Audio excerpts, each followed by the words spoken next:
Shalom, apa kabarnya hari ini? Puji Tuhan, ya saudara, ya saya percaya kita semua dalam keadaan baik, sehat dan luar biasa. Saya pun hari ini bisa berdiri di sini tuh anugerah saudara, karena 3 hari saya kena diare. Ya, dan saya lemes sekali ya, ternyata kita tuh cuma kena diare aja bisa lemes ya saudara ya. Betapa kita ini rapuh, gak ada apa-apanya ya. Tapi saya percaya Tuhan beri saya kekuatan ya, apalagi dengan ini lampu terang sekali ya lampu ini ya, bisa dikurangi sedikit cahayanya saudara.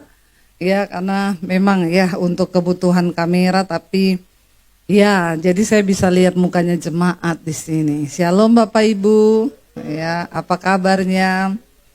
Luar biasa, hari ini tema firman Tuhan adalah kita nih melayani di dalam ketulusan. Ketulusan hati ini penting sekali Bapak Ibu. Kenapa? Karena Alkitab berkata Tuhan itu melihat hati. Ketulusan adalah sesuatu yang tersimpan jauh di dalam hati dan orang tidak bisa lihat. Siapa yang bisa lihat? Tuhan. Tetapi ini juga adalah hal yang sangat penting akan menentukan hidup kita diberkati atau tidak. Itu tergantung dari ketulusan hati yang kita miliki. Kita baca dulu bersama ayat dari firman Tuhan yang diberi 1 Petrus pasal yang kelima ayat yang kedua saudara.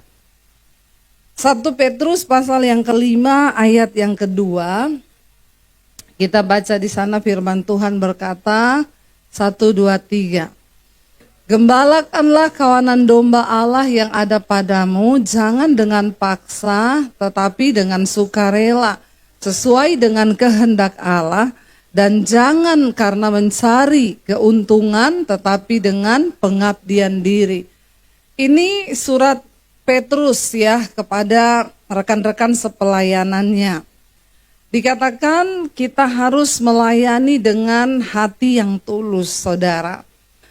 Ketulusan itu ada 2 hal di dalamnya, tentunya di sana dikatakan Petrus memberi nasihat kepada rekan-rekan sepelayanannya, gembalakanlah kawanan domba Allah yang ada padamu, jangan dengan paksa tapi dengan sukarela sesuai dengan kehendak Allah, dan ya jangan karena apa?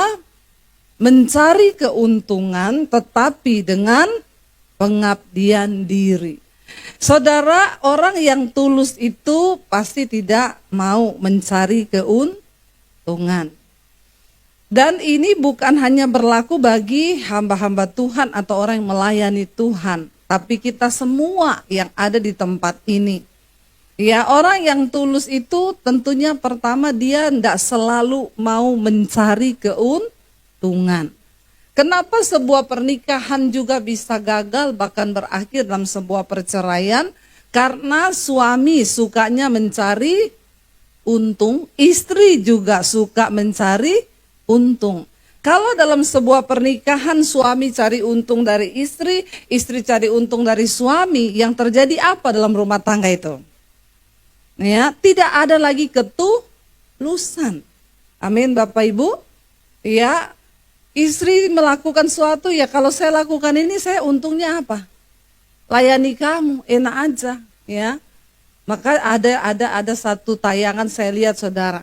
Kalau suami itu gajinya di atas 50 juta, pulang dibukain pintu, istrinya dicium. Halo papa capek ya? Sini pak, tasnya dibawain. Ya lalu dikasih kopi, dikasih teh, silakan pak duduk, gaji di atas 50 juta. Yang UMR begitu pulang nggak dibukain pintu, ketok-ketok buka pintu sendiri, begitu nyampe istrinya langsung kasih galon, nih ganti galon sana, karena gajinya UMR. Saudara, ya kenapa terjadi seperti itu? Sebab dua-dua sudah mencari keuntungan. Ya, kalau dalam pernikahan sudah mencari untung, jujur atau tidak loh, diakui enggak? Coba kita introspeksi diri. Dalam pernikahan kita sekarang kita cari untung atau tulus melakukan sesuatu untuk pasangan kita? Halo, enggak usah jawab sama saya, enggak usah jawab di sini. Kalau jawabnya di sini semua jawabannya manis. Ya, tapi jawab di dalam hati saja. Amin. Ya, kita melayani suami kita tulus atau karena ada apanya? Kita melayani istri kita itu tulus atau ya karena ada sesuatu? Itu perlu kita tanyakan, saudara. Kenapa akhirnya istri menjadi lelah melayani suami, suami menjadi lelah melayani istri, bahkan juga di dalam pelayanan, saudara. Kadang kita menjadi lelah dalam melayani Tuhan. Kenapa? Karena sudah bicara untung rugi. Amin. Jadi sudah seperti dagang. Ya, kalau pernikahan jadi dagang, untung rugi, kacau enggak? Kacau, saudara. Tuhan itu mau kita melayani, dikatakan jangan karena untuk mencari keuntungan, tetapi dengan pengabdian diri. Ya, pengabdian diri ini nasihat ini bukan hanya bagi para pelayan-pelayan Tuhan diberikan oleh Petrus, tapi bagi setiap kita. Ya, kalau dalam rumah tangga itu ada pengabdian diri, luar biasa enggak pernikahan kita? Wow, saya mau melayani suami karena ini pengabdian diri saya. Ya, saya melayani anak-anak, ya ini pengabdian diri saya. Bicara untung rugi, ya saya nggak peduli. Percayalah Bapak Ibu, semua yang kita lakukan itu kita akan mendapat upah dari Tuhan. Amin. Ya, tapi menjadi orang yang tulus itu memang kayaknya kok kalah terus ya. Ya, ada yang berkata begitu, saya itu loh Bu, sudah ngalah sama suami. Tapi kayaknya semakin saya ngalah, dia kayaknya semakin besar kepala ya Bu. Ada di sini yang seperti itu, enggak usah angkat tangan. Nanti chat nomor konseling di bawah ini. Ya, percayalah Bapak Ibu, ketika kita hidup dengan pengabdian diri, maka Tuhan itu menilai kita loh. Dan ada upah loh. Ya, tapi memang benar untuk melakukan semua yang tulus hati itu, saudara, Tuhan ingat kepada keturunannya loh. Padahal sudah nggak mungkin, ya. Tuhan bisa langsung memberikan kerajaan itu langsung semuanya kepada Yerobeam. Tapi Tuhan bilang, dah, aku sisakan 2. Karena aku ingat kepada Daud, ayahnya Salomo. Dan Tuhan sudah berjanji bahwa kerajaan itu tidak akan terputus dari Daud dan keturunannya. Tapi karena keturunannya tidak melakukan apa yang Tuhan katakan, tidak hidup dengan tulus hati di hadapan Tuhan. Ya, lalu dikatakan di sana Tuhan akhirnya menghancurkan semuanya, tapi masih disisain 2, saudara. Ya, bagi keturunannya Daud. Dan Tuhan berkata, hanya karena aku ingat Daud, ayahmu yang tulus hati. Saudara, kalau kita hidup dengan tulus hati di hadapan Tuhan, saya percaya Tuhan akan ingat keturunan kita. Katakan amin. Makanya apa yang harus kita wariskan kepada anak-anak kita bukan kekayaan, bukan. Warisan iman, warisan ketulusan. Pada akhirnya Salomo jatuh, kenapa? Karena dia ingin menambah kekuasaan kerajaannya dengan kekuatannya sendiri. Dia mengawini ya putri-putri raja kafir yang tidak lagi percaya kepada Tuhan. Bahkan bukan hanya itu yang membuat Tuhan marah kepada Salomo. Dia membangun kuil-kuil untuk istri-istrinya ini kepada penyembahan berhala. Sehingga Tuhan bilang dia tidak lagi hidup dengan tulus hati di hadapan Tuhan. Demi kekuasaan, demi hal yang dia mau, saudara. Dia menghalalkan segala cara. Dan akhirnya Tuhan mendapati dia nggak tulus hati. Tapi karena Daud ayahnya, ya Tuhan masih beri 2 suku di bawah kepemerintahan Rehabeam anak Salomo, yang menjadi kerajaan Yehuda, saudara. Kita lihat, saudara, apa yang Daud pesan kepada anaknya. Buka bersama 1 Tawarik 28 ayat yang ke-9, saudara ya. 1 Tawarik 28 ayat yang ke-9. Apa yang Salomo pesan kepada anaknya? Dia berkata begini kepada Salomo. Daud berpesan kepada Salomo waktu dia itu mau menggantikan ya Daud ayahnya. Baca bersama. Dan engkau anakku Salomo, kenalilah Allahnya ayahmu dan beribadahlah kepadanya dengan tulus, ikhlas, dan rela hati. Sebab Tuhan menyelidiki segala hati dan mengerti segala niat dan cita-cita. Ya, jika engkau mencari Dia, maka Ia berkenan ditemui olehmu. Tetapi jika engkau meninggalkan Dia, maka Ia akan membuang engkau untuk selamanya. Katakan, amin. Saudara, ketika bahkan Daud hendak turun dari tahtanya dan akan mengangkat Salomo menjadi raja menggantikan dia, dia berkata kepada Salomo, tetapi engkau, hai anakku Salomo. Dia bilang apa? Kenallah Allahnya ayahmu. Loh, luar biasa loh saudara. Dia nggak bilang kenallah Allahnya Israel, enggak. Kenallah ayahnya siapa? Kenalnya Allah, kenallah Allahnya siapa? Ayahmu. Kita bisa nggak berkata kepada anak-anak kita, Dek, kenallah Tuhan yang mami sembah itu loh.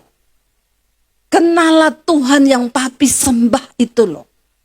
Kenallah Tuhan yang papa mamamu sembah itu loh. Kenapa Daud berkata, kenallah Allahnya ayahmu itu? Kenapa saudara? Ini bicara tentang sebuah hubungan antara Daud dengan Tuhan yang begitu dekat. Dia mengenal Tuhan dengan benar dan dia mengenal siapa Tuhan yang dia sembah itu. Makanya dia berkata kepada Salomo, kenallah Allahnya ayahmu. Saudara, iman itu harus kita wariskan kepada anak kita. Dan Daud berpesan apa? Beribadahlah kepadanya dengan tulus, ikhlas. Saudara, kita nggak bisa mungkin tulus kepada manusia kalau dengan Tuhan saja hubungan kita tidak tulus. Amin. Tapi banyak orang Kristen suka main judi dengan Tuhan. Ya, saya ini sudah doa loh, awas loh kalau Tuhan gak jawab doaku. Ya enggak saudara? Ya, kalau disuruh melayani Tuhan, tunggu dulu, doaku belum dijawab. Aku enggak mau melayani Tuhan sebelum doaku itu dijawab. Main judi gak kita sama Tuhan?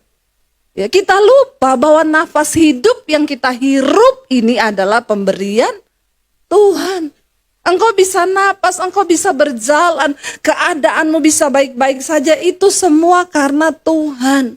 Makanya bagaimana kita bisa memiliki sikap tulus dengan sesama, diawali yang pertama kali kita ini sama Tuhan hubungannya harus tulus. Saya ingat pertama kali kami datang di Jakarta saudara, hidup kami susah sekali ya. Lalu suami saya berkata, waktu itu kami numpang ya di salah satu rumah saudara saya. Lalu suami saya berkata begini, saya berdoa minta rumah saya ya, kata suami saya. Biasanya kalau kamu yang doa itu didengar sama Tuhan. Ya, kata suamiku. Ya, doa minta rumah karena doamu itu didengar. Saya bilang sama suami saya, ndak usah berdoa minta rumah. Kita ini ikut Tuhan tulus saja. Kalau Tuhan tahu kita sudah butuh rumah, Tuhan pasti kasih. Tapi kita ndak usah punya embel-embel. Mau melayani minta rumah, minta ini. Jadi saya itu ikut Tuhan, saya ndak pernah loh berdoa minta rumah. Saya ndak pernah berdoa minta mobil. Saya tidak pernah berdoa minta motor. Saya nggak pernah berdoa minta sesuatu yang sifatnya itu materi. Kenapa saudara? Karena saya tahu saya ini sudah diselamatkan hanya karena anugerah. Itu sudah luar biasa. Ya, Ketika kita itu dengan Tuhan tulus, saudara, ya, maka saya percaya waktu kita tulus dengan Tuhan, ya hubungan kita juga dengan sesama, kita juga dengan suami, dengan istri, dengan anak itu ya insya Allah juga akan tulus. Amin. Tapi orang kalau sama Tuhan aja udah bulus, ya, tulus itu lawan katanya bulus. Sekarang kan banyak orang bulus, ya. Banyak, saudara, ya, di depan baik, di belakang ya bulus itu namanya. Tulus itu lawannya bulus, ada maunya, pengen cari kepentingan diri sendiri. Lah sama Tuhan kok main-main loh, saudara.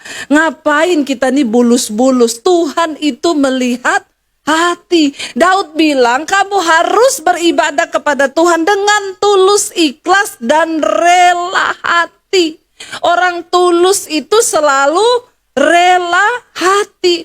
Waktu kamu tulus dengan Tuhan, rela hati, dikatakan kenapa saudara kita perlu memiliki ketulusan dan kerelaan hati? Sebab Tuhan, apa dikatakan di sana? Menyelidiki. Apa yang Tuhan selidiki?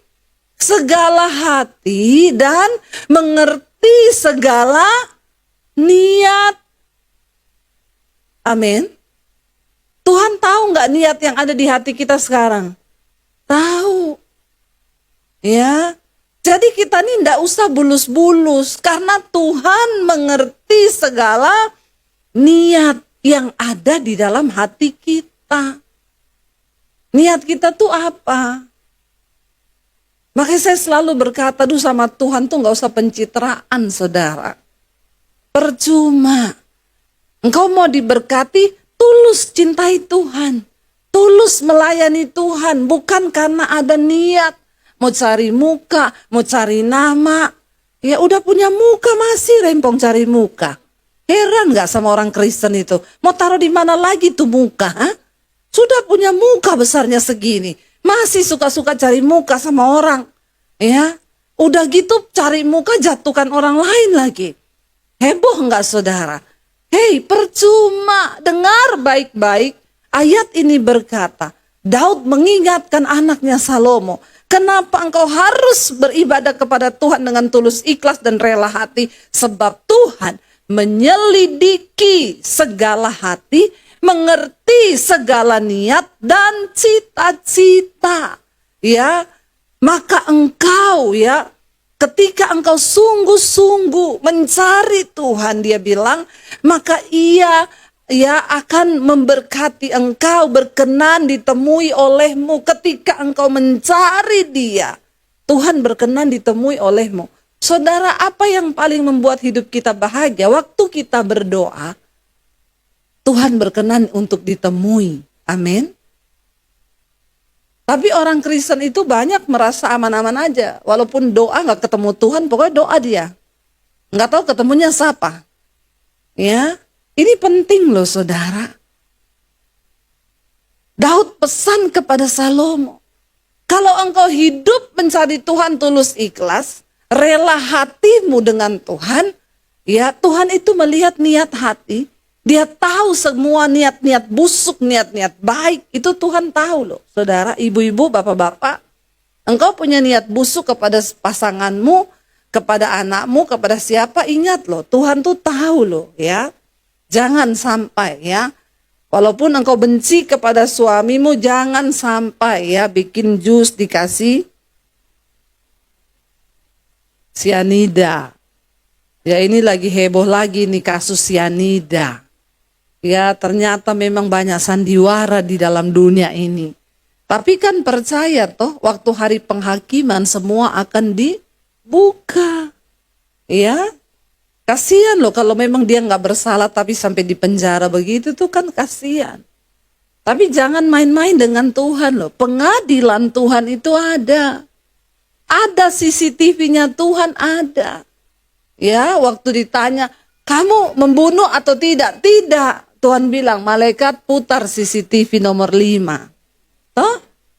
Ya, kamu selingkuh? Enggak, putar nomor 3. Makanya sekarang mumpung masih ada waktu bertobat. Jangan main-main dengan Tuhan. Bahkan yang ada di dalam hati nurani kita pada hari penghakiman Kristus akan dibuka, saudara, dibuka semua. Nggak usah banyak rekayasa. Ya, Indonesia ini lagi heboh, wah tahun politik ya. Wah banyak hal-hal yang terjadi di luar dugaan, di luar logika. Banyak yang tanya bagaimana ini ibu. Saya hanya berdoa keputusan Tuhan yang terjadi. Biar orang yang takut Tuhan, yang sungguh-sungguh memikirkan kepentingan bangsa yang akan dipilih oleh Tuhan atas bangsa ini. Kita berdoa loh saudara, berdoa loh ya. Karena banyak orang punya kepentingan diri. Amin. Kalau sudah bicara kepentingan diri itu sudah repot.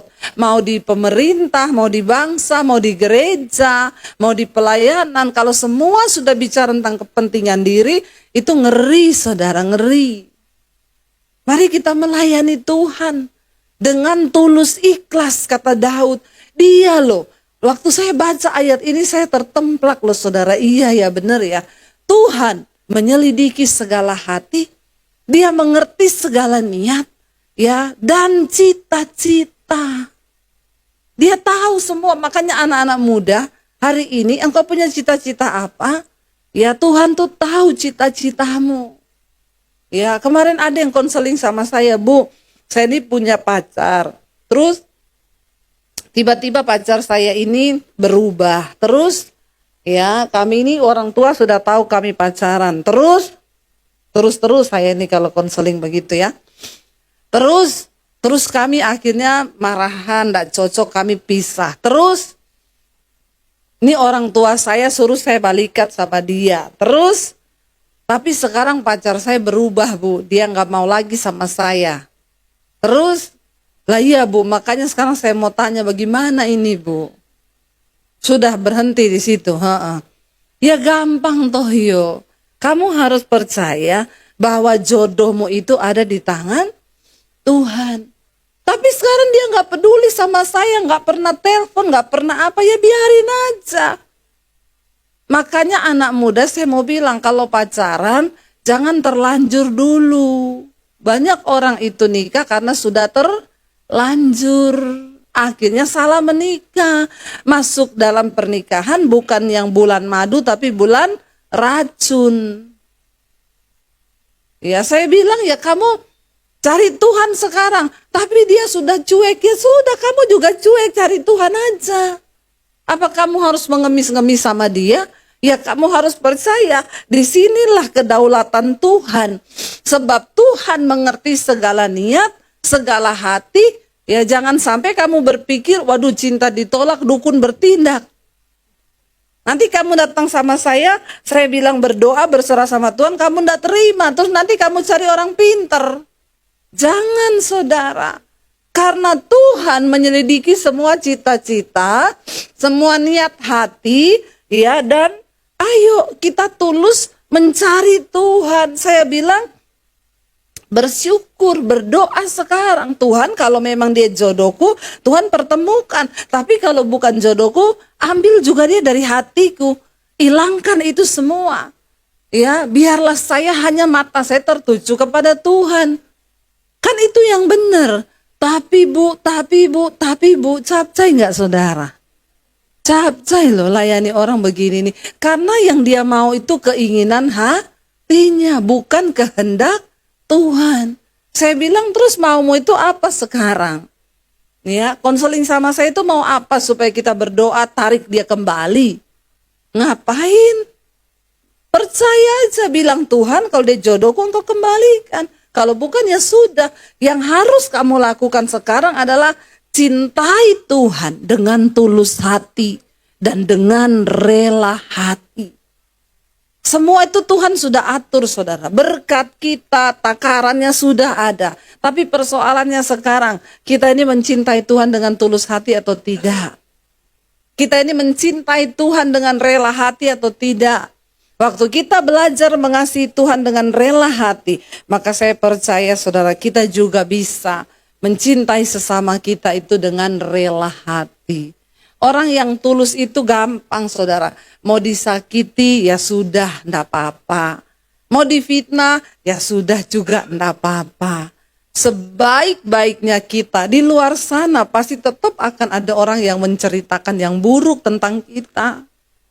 Tapi jangan usah stres. Ya, biarin aja, ya.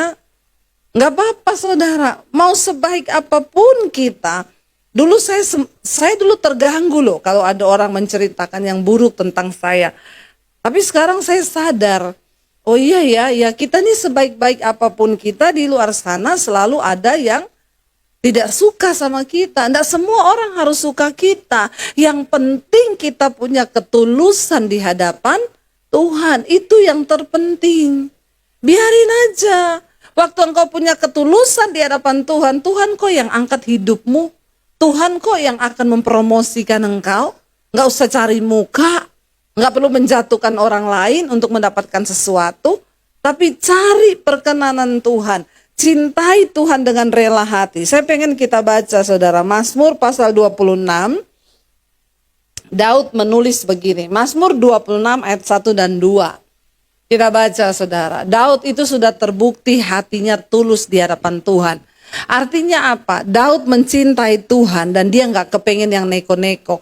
Kalau Tuhan kasih dia tahta itu cuma bonus. Tapi Daud nggak pernah cari itu. Orang yang tulus hati nggak pernah cari sesuatu. Tapi Tuhan yang kasih saudara. Tuhan yang akan memberikan. Dari Daud kita baca Mazmur 26 dikatakan di sana. Dari Daud. Berilah keadilan kepadaku ya Tuhan, sebab aku telah hidup dalam ketulusan. Kepada Tuhan aku percaya dengan tidak ragu. Ayat yang kedua dia berkata apa? Ujilah aku ya Tuhan dan cobalah aku, selidikilah batinku dan hatiku. Saudara, bagaimana kita bisa memiliki ketulusan di hadapan Tuhan? Orang yang tulus hati selalu mau dikoreksi oleh Tuhan. Amin. Mau dikoreksi juga oleh sesama. Ya, istri ketika kita dikoreksi oleh suami, ketika kita dikoreksi oleh siapapun, mari kita menerima itu. Dikoreksi oleh anak, ya siap untuk minta maaf ya. Nggak apa-apa, ya siap. Bilang maaf kalau kita sebagai orang tua salah. Saya nggak pernah ragu untuk ngomong maaf ke anak-anak. Kalau memang saya yang merasa saya salah. Ya, saya ngomong maaf ya, maafin mami. Nggak apa-apa. Ya, kayaknya kita susah ya baca maaf. Saya pernah lihat satu komedi itu dia diajak istrinya, sini yuk kita belajar baca ya. Suruh baca yang susah-susah ya. Dibaca sama istrinya. Kalimat-kalimat yang susah dibaca. Dibaca semua. Begitu ditulis maafkan aku salah. Coba baca ini. Istrinya nggak bisa baca loh. Ya, baca ini sayang. Padahal abis disuruh baca ini dibaca. Ya dibaca ini integritas, dibaca kalimat-kalimat yang sulit dibaca. Begitu sampai di kalimat yang terakhir, maafkan aku salah. Baca ini isinya. Memang sulit bagi kita untuk mengakui bahwa kita salah. Sulit untuk kita berkata maaf, tapi orang yang tulus hati, dia rela untuk diuji saudara. Daud berkata, ujilah aku ya Tuhan. Aku ini hidup dengan tulus hati di hadapanmu, tapi ujilah aku Tuhan. Cobalah aku, selidikilah batinku dan hatiku. Makanya ada pujian yang berkata, ujilah aku Tuhan, cobalah aku Tuhan, selidiki hatiku dan batinku, mataku tertuju padamu. Orang yang tulus hati mau diuji saudara. Kalau hari ini saudara sedang mengalami ujian dari Tuhan, terima itu dan berkata Tuhan, terima kasih buat ujian ini. Kalau hari ini kita sedang menghadapi pencobaan, bilang Tuhan terima kasih. Orang yang tulus hati menerima semua dalam hidupnya itu dengan mata yang hanya tertuju kepada Yesus. Tidak apa-apa. Ini berat, iya Tuhan. Aku tahu ini berat Tuhan. Tapi aku hanya mau memandang kepadamu. Sebab aku tahu Tuhan tidak pernah salah. Makanya ayat yang pertama tadi Daud bilang apa? Tuhan, berilah keadilan kepadaku ya Tuhan, sebab aku telah hidup dalam ketulusan. Dan kepada Tuhan aku percaya dengan tidak ragu-ragu. Orang yang tulus hatinya percaya sama Tuhan. Jangan pernah ragukan Tuhan. Waktu kita tidak meragukan Tuhan, kita percaya bahwa semua yang terjadi di hidup kita itu seizin Tuhan. Saudara, mari kita belajar mencintai Tuhan dengan tulus hati. Tidak usah banyak permintaan hari-hari ini.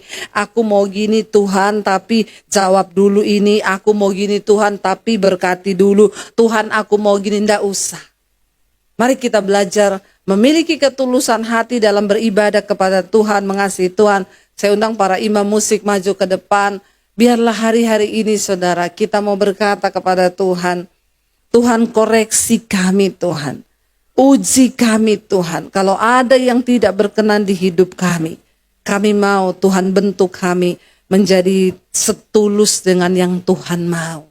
Ingat saudara, waktu kita hidup dengan tulus hati, anak cucumu akan mendapat berkat yang dari Tuhan.